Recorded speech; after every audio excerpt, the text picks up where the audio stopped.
Good morning, everybody. This is Victory with another Epic 7 video for you guys. Still on my new account since I'm restarting after losing my old account through some stupidity of my own. And I've just finished the main story, just cleared 1010, so coming right along on the adventurer's path. So this video I'm going to talk about, okay, now that I've cleared the main story, what do I do next? This was something that I kind of struggled with my first time through the game. I didn't have a clear direction, really, because, you know, you've got events, you've got unrecorded history, you've got the Sidonia story, all sorts of places that you can go.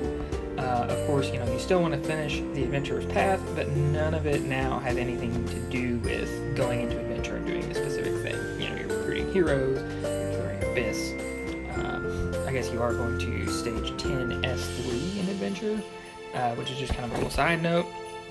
So today I'm going to go over what I think is a good order. I'm not going to say it's the best order, but I think it's going to be pretty good, and it's what I plan to do now that I've completed 1010 and just want to finish up this adventurer's path and get into the mid-game, the late game. Okay, so first of all, of course, like I said, always finish the adventurer's path.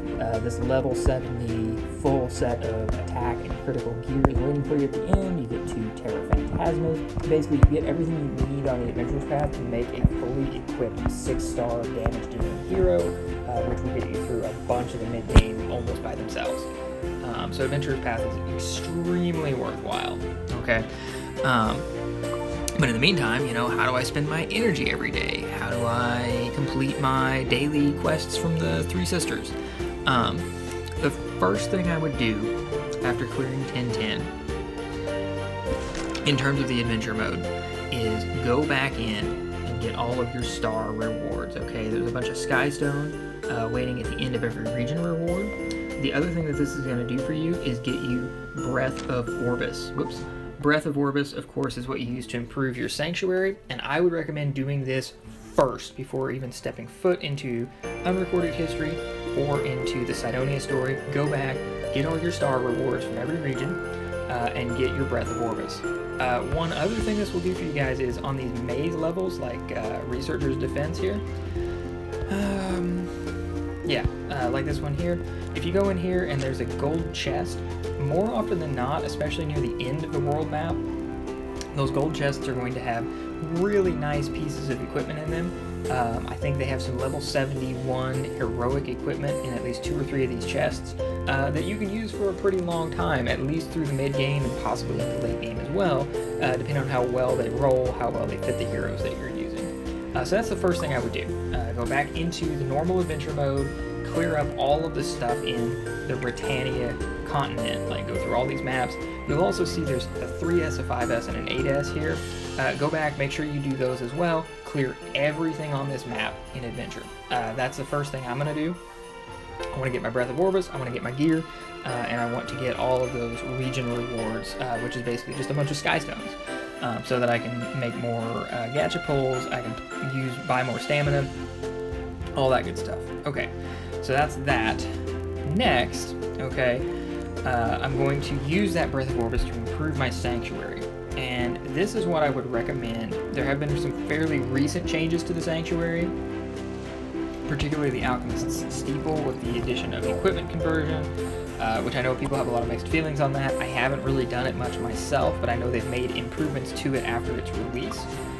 So Alchemist's Steeple is something that just keeps getting more important because a lot of the recent changes to the Sanctuary have gone into Alchemist's Steeple.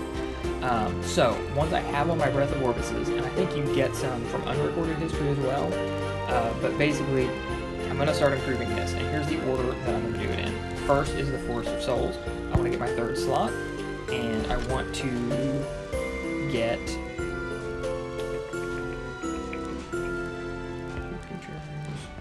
okay, I want to get that. The Soul Isle extension. I do not care at all about the probability of blessing because all it does is change my penguins. Like, who cares? Time blessing. Yeah, that doesn't matter either. You want to just be able to do 3 creatures at a time. The other stuff doesn't really matter, but having that 3rd slot is super important because you want to be getting Molagors and Phantasmas out of the Forest of Souls all the time and still be able to do your daily penguin quest, right? And penguins that you get, you can use them for leveling if you want. You can use them and just sell them for gold if you want. Even, the 3-star penguins give you transmit stones, which make them perfect to sell. You never want to use them for fodder, but the 1 and 2-star penguins sell for a decent amount of gold as well. Okay, so Forest of Souls, 3 in the middle building, 3 blue, 0 everything else. Okay, once I got that done, I'm going to go to High Command, okay, and I'm going to improve this building so that I can do, I think I want the 3rd level here. Yeah, because what I want to be able to access is hunt missions, which give you ancient coins, and war missions, which give you conquest points. Ancient coins and conquest points are extremely important for early and mid-game progression. Arguably, you may want to go back and do gold missions later on. I haven't really done the math on whether that's worth it, but ancient coins buy you equipment experience for your necklaces and your rings, which is very important. So you want to be running an ancient coin mission all the time. Conquest missions buy you the conquest point gear, which is high level 88 gear, really good stuff. So these are things you want to be doing a lot of, especially in the early and mid game. You want to be running these missions all the time. The mission that I would recommend, because you can get it from the least amount of improvements, is the 4-hour mission. It gives you 17 of whatever the resource is. You don't have to be constantly checking in on it. It just kind of runs itself, and that way you get a steady flow of ancient coins and conquest points. So let's see what we actually need to do that.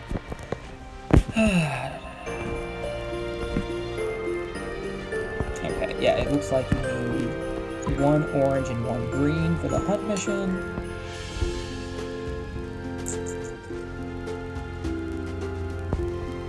One orange and 1 green for the conquest point mission. So for High Command, basically what I'm going to do is 1 in the administration building and 1 in the barracks, 1, 1, 1 all around, and that's it. We're done.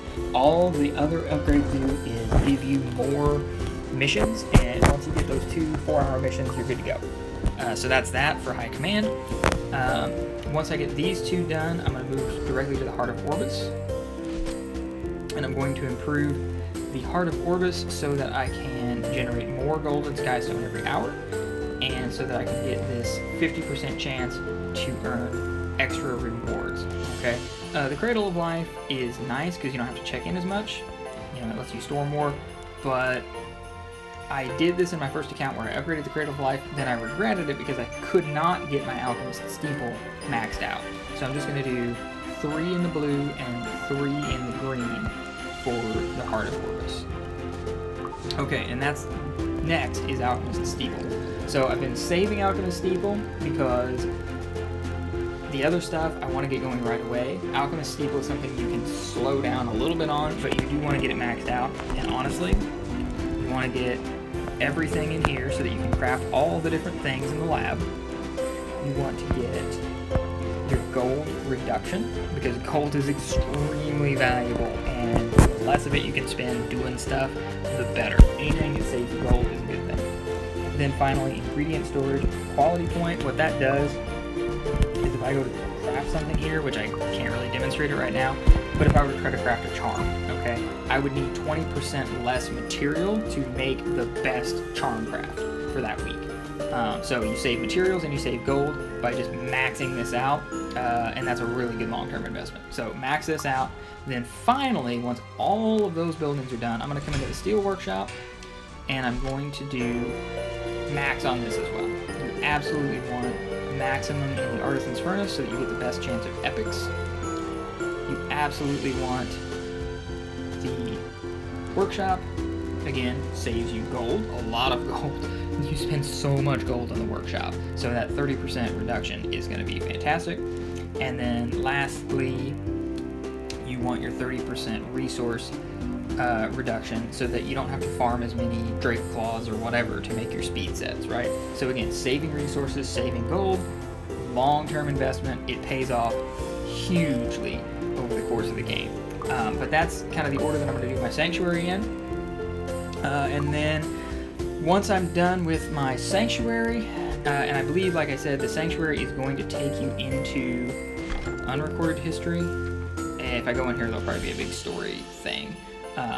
But if I go into unrecorded history, you can see that there are some Breaths of Orbis in here as well. So naturally, I'm going to end up doing this before I do Sidonia's story, because I want those Breath of Orbises immediately. And by the time I'm done with unrecorded history, I should have a really good team put together that I can just go through and pretty much stomp through the Sidonia story. Okay, and also, in terms of the story mode itself, like if you're reading the story, which I personally find the story to be pretty enjoyable. I mean, it's not an epic of our times, but, you know, compared to other mobile games, the story is fantastic. It's at the very least, it's entertaining, it's enjoyable, and it's not like a total guilty pleasure like some of the other gacha games that have pretty ladies in them are, where it's like, oh, I don't know about this story, you know. This one is pretty good. So, Unrecorded History's story comes before Sidonia's story, because it happens, like, the way the story works out is, you know, you go through the main story, and, spoiler alert, you do defeat the Archdemon. But after the main story, the Unrecorded History covers the year in between the main story and then the Sidonia story. So if you do it in the order that I'm doing it, you get the story in order as well, which I think is really nice. If you're a skipper, who cares, but you still get your Breath of Orbis as well from Unrecorded History. Okay, so that's all I had to talk about today, is just what steps to take once you're done with the main story. Obviously, I'm going to be doing these events as much as I can as well. My team is starting to be able to actually handle a little bit of content, and mainly I want like things like this that are limited. I've already got the gear out of Small Miracle, but I'm just going to go ahead and finish my reputation quests in there. You know, things that you don't need to be able to farm like hard or hell mode to do. Just going to get them done with my spare energy, because you do get a lot of energy as a new player, and then that kind of tapers off when you're spending 20 energy a pop farming for gear. Anyway, last thing we're going to do here is, since I did just finish 1010, got a Moonlight Summon, so we're going to do it. Here we go. What are we going to get? Probably, oh, something nice, I hope. Let's see.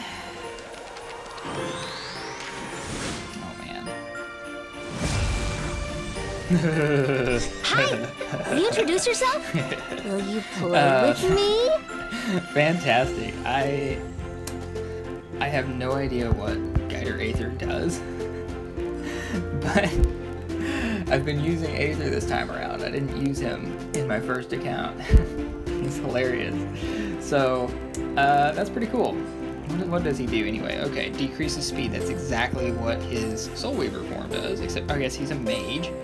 Attacks with a barrier. Okay, so gives himself a big barrier. Okay. Spirit power, continuous healing, amount recovered. So basically, he's a mage that heals people. Yeah, I guess he's a mage that heals people. He just kind of does a lot of damage and heals people. Cool. Okay. So there you go. That's going to do it for this video. Thank you guys for watching. I'm looking forward to using Guider Aether in some PvP. He's probably terrible. I don't know. Maybe he's good. But that's going to be fun. Have a great weekend and a great New Year's. And thank you so much for watching. Please do like, comment, and subscribe if you want to see more videos like this one.